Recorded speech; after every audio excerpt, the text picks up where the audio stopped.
The British people have spoken and the answer is we're out. It's taken more than 18 months to get here and it hasn't been easy. But the Brexit deal is now agreed.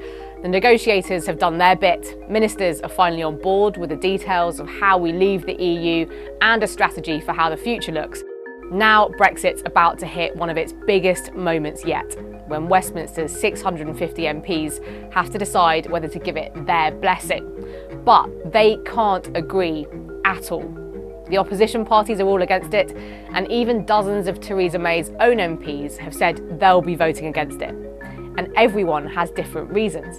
I don't see how you can support it from a democratic point of view.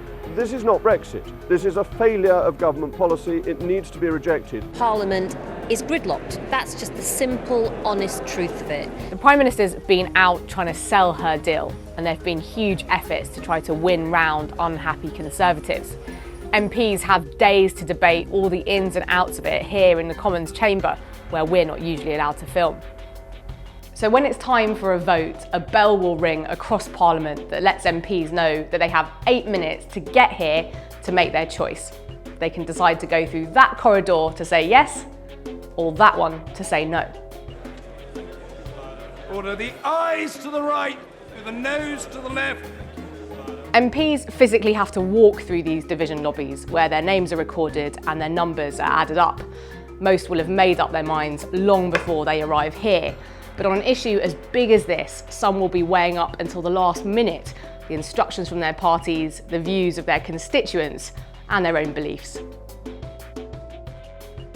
If a majority of MPs agree to back the Brexit deal, then it will be full steam ahead for leaving the EU at the end of March. But that's looking so unlikely. And if Parliament gives the thumbs down, then really anything could happen. It would be such a major issue for a Prime Minister to lose a vote on that Labour could try to force an election. And Tory MPs could decide that Theresa May can't stay on as the one in charge of their party.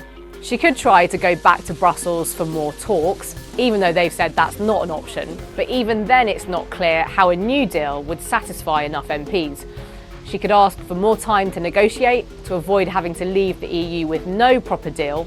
But then supporters of another referendum think that would give them a chance to hold another public vote. There's never been a situation like this before, so it's all so uncertain. And it's all now up to each individual MP to decide which path to go down.